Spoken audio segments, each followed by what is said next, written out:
Praise the Lord, जय मसीह की। परमेश्वर आप सबको आशीष दे। और आज का मेरा ये वचन जो मैं प्रचार करने जा रही हूँ सुसमाचार, इसमें मैं एलिशा के बारे में कुछ बताना चाहूँगी और मेरा सब्जेक्ट है तुम चुप रहो। कई जगह हमें लोगों को चुप कराना है और कई जगह हमें चुप रहना है, लेकिन मैं एलिशा के जीवन से इन बातों को बताना चाहूँगी। जैसे हम पढ़ेंगे दूसरा राजा दूसरा अध्याय उसका दूसरा पद, जिसमें एलिय्याह और एलिशा है। और एलिय्याह इस समय स्वर्गारोहण पर है, उसे स्वर्ग ले जाने वाले हैं परमेश्वर। और यहाँ जो एलिशा है वो एलिय्याह के पीछे हैं और वो एलिशा को बोलते हैं। तीसरे पद पे लिखा है, बेतेलवासी भविष्यवक्ताओं के चेले एलिशा के पास आकर कहने लगे, क्या तुझे मालूम है कि आज यहोवा तेरे स्वामी को तेरे ऊपर से उठा लेने पर है? क्वेश्चन वाचक। उसने कहा, हाँ मुझे भी यह मालूम है, तुम चुप रहो। आमीन। जब हम परमेश्वर के पीछे चलने लगते हैं तो सबसे पहले अपने अपने लोग हैं वही आपको क्या करेंगे, आपका पैर खींचेंगे कि उसके बारे में बोलेंगे और आपको रोकेंगे। कई एक प्रकार है ये आपको रोकने का, या ये तरीका है बोलेंगे कि आप जानते हो कि ऐसा हो रहा है, ऐसा होने वाला है। तो ये सारी बातें हमारे जीवन में होगी। जब हम परमेश्वर के पीछे जाएंगे तो कई चीज़ें आपको रोकेंगी, कई परिस्थितियाँ आपको रोकेंगी, कई लोग आपको टोकेंगे। लेकिन फिर भी ये हम देखते हैं यहाँ पर एलिशा को, जो अपने स्वामी के पीछे चलने से नहीं रुका, लेकिन उसने बोलने वाले लोगों को चुप करा दिया। उसका चुप कराने का कारण, जब उसने ना उनसे डिस्कस किया, मैं आपको बताना चाहूँगी, ना उसने डिस्कस किया, ना वो डरा, ना घबराया। और उसको किसी से कुछ जानने की ज़रूरत नहीं है, क्योंकि वो जिस स्वामी के पीछे चल रहा है, एलिय्याह के पीछे, एलिय्याह सब कुछ जानता है। उसके साथ रह कर उसने काफ़ी अनुभव पाया, कितने चमत्कार देखे होंगे, कितनी अद्भुत बातों को देखा। और एलिशा ये जान रहा है कि मेरा स्वामी आज उठा लिया जाने वाला है। लेकिन वो जब बेतेल में जाता है तो वहाँ के भविष्यवक्ता के चेले भी उसको रोकते हैं और वहाँ भी वो उसको कहता है चुप रहो। उसके बाद चौथे पद में आप पढ़ेंगे तो वहाँ भी आप देखेंगे कि वहाँ भी यरीहोवासी, 5वें पद पर लिखा है, यरीहोवासी भविष्यवक्ताओं के चेले एलिशा के पास आकर कहने लगे, बार बार वही बातें हो रही हैं, क्या तुझे मालूम है कि आज यहोवा तेरे स्वामी को तेरे ऊपर से उठा लेने पर है? मतलब तेरा क्या होगा? तेरा स्वामी तेरे ऊपर से चला जाएगा तो तुझे देखने वाला कौन है? तेरा क्या होगा? वो बोलना ये चाह रहे हैं और बोल रहे हैं वो तभी वो कहता है तुम चुप रहो। वहाँ वो उनको चुप करा रहा है, तुम चुप रहो, क्योंकि वो विश्वास करता है उस स्वामी पर जो जीवित परमेश्वर की आराधना करता है, जो भस्म करने वाली आगे उस परमेश्वर का जो दास है, उसका जो स्वामी, वो उसके साथ चलो, उसे मालूम है उसके साथ कुछ भी चीज़ें बुरी नहीं होगी और उसके लिए सब कुछ उपाय होगा, वो सब कुछ अच्छा ही होगा। ये जानकर वो अपने स्वामी के पीछे चलता है। क्यों? क्योंकि वो अपने स्वामी से प्यार करता है। आमीन। और यहाँ तीसरे पद पे अगर तीसरा बात भी देखते तो तीसरी बात में यहाँ पर देखते हैं, जब यरदन के पास जाते हैं तब भी वहाँ यरदन के पास भी वहाँ पे लिखा है, यहाँ पढ़ सकते हैं आप 7वें पद पर, कि और भविष्यवक्ताओं के चेलों में से 50 जन आकर उससे सामने दूर खड़े हुए और वे दोनों यरदन के पार खड़े चले गए। लेकिन यहाँ पर भी क्या देखते हैं, उनको रोका जाता है, लेकिन वो रुकता नहीं। उनका स्वामी खुद कहता है कि तू यहीं रुक जा, यहीं ठहर जा, लेकिन वो कहता है मैं नहीं रुकने का। भविष्यवक्ताओं के चेले भी रोकने की कोशिश करते, लेकिन वो रुकता नहीं।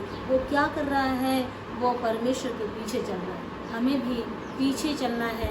और जब पीछे चलते हैं अपने परमेश्वर के, हमारे पीछे जो लगे हुए लोग हैं, हमारे जो पीछे लगे हुए लोग जब हमको रोकते हैं, टोकते हैं, प्रियो, ऐसे लोगों को आपको चुप कराना है, ना कि उनसे डिस्कस करना है, ना उनकी बातों से घबराना है, ना अपने स्वामी का साथ छोड़ देना है और ना ही हमको ठहर जाना है, बल्कि हमें अपने स्वामी के पीछे चलते जाना है। जब हम अपने स्वामी के पीछे चलेंगे और अपने स्वामी को ये जीवन दिखाएंगे, उसके प्रसन्न करेंगे, उसके अपने चलने वाले जीवन से हमारे स्वामी को ये पता चल जाएगा कि मेरा जो चेला है वो मेरी सुनता है, मेरा जो चेला है ये मुझे प्रसन्न कर चुका है। आमीन। आपके पीछे चलने से आपका स्वामी प्रसन्न होना चाहिए।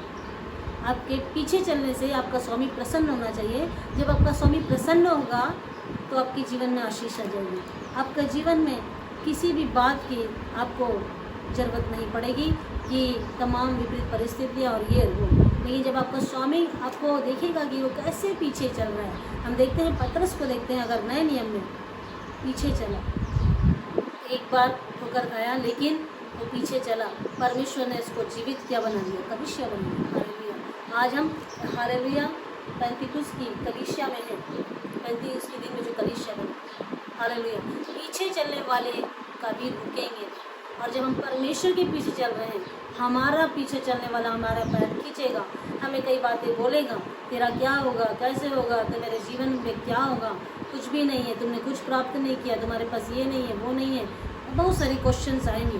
लेकिन आपको उसमें घबराने और डरने की आवश्यकता नहीं है, आपको पीछे चलना है। और जब आप पीछे चलेंगे, हालेलुया, आशीष को प्राप्त करेंगे। और आपके पीछे जो आपको पर प्रहार हो रहा है, आपको उनको चुप कराना है, अर्थात अपने अधिकार का उपयोग करना है। और अपने परमेश्वर के पीछे चलने वाले लोग, हालेलुया, कभी भी हालेलुया गिरेंगे नहीं, बल्कि पीछे चलने वाले लोग हमेशा उठाए जाएंगे, आशीषित होंगे और परमेश्वर की महिमा करते हुए पाए जाएंगे, परमेश्वर की गवाह बनेंगे, परमेश्वर अपने कामों के लिए उनका उपयोग करेंगे। और परमेश्वर आपसे भी यही चाहता है, अर्थात ना डिस्कस करना है इस बारे में। जब हम पीछे चलते हैं और हमें कोई रोकता है, हमें किसी भी प्रकार से उनसे वार्तालाप नहीं करना है। हमको मालूम है हम किसके पीछे चल रहे हैं, आप जीवित परमेश्वर के बीच चल रहे हैं। जिस परमेश्वर के बीच चल रहे हैं आप जानते हैं वो जीवित है और वही उद्धार करता है, वही छुड़ाने वाला है, वही स्वर्ग लेके जाएगा, वही नए यरूशलेम में हमें प्रवेश कराएगा। सो उस महान परमेश्वर की महिमा करना है। दूसरा, हमें उसके बारे में आप जितना जानते हैं उतना दूसरा नहीं जानता, क्योंकि आपका भरोसा, आपका विश्वास का लेवल उनसे ज़्यादा है, तभी तो आप उनके पीछे चल रहे हैं। तीसरा, किसी के बात से घबराना नहीं है। कोई कुछ भी आपको बोले, आपको घबराने की आवश्यकता नहीं है, क्योंकि आपका भरोसा उस पर है और वो आपको ऐसे ही नहीं छोड़ देगा अनाथ और अकेला। चौथा, आपको रुकना नहीं है, ठहरना नहीं है, अर्थात ठहरना नहीं है। स्वामी भी बोला ठहर जाओ, लेकिन वो ठहरा नहीं। और आपके अंदर जब ये बातें आएंगी, आप अद्भुत बातों को, दुगनी आशीष को अपने जीवन में देखेंगे। एलिया ने अपनी चादर एलीशा को दी और एलीशा से कहा था कि जब मैं ऊपर उठाया जाऊं और उसके बाद भी तू मुझे देखता रहे, तो ये चादर उसके ऊपर आ जाएगी, आशीष तेरे ऊपर आ जाएगी। और आज यीशु मसीह भी स्वर्ग चले गए और उसने कहा स्वर्ग की ओर देखते रहो, बादलों पर कभी यीशु मसीह आ जाएगा। आमीन। हमने परमेश्वर को नहीं देखा, लेकिन हम विश्वास से उसे देखते हैं, और जब विश्वास से उसको आने की बात जो रहे हैं, तो पिता चाहता है कि हम जब यहाँ रह रहे हैं हम अपनी पूरी तैयारी के साथ रहें। तो जब हम तैयारी के साथ चल रहे हैं, तो ये बहुत सारे लोग हमें तैयार होने से रोकेंगे, हमारी तैयारी में खलल पैदा करेंगे कि हम अच्छे से तैयार ना हो, हम पीछे ना चलें। और हम उन लोगों को चुप कराना है, उन बातों को चुप कराना है, उन समस्याओं को चुप कराना है, उन विरोधियों को चुप कराना है। कैसे होगा ये?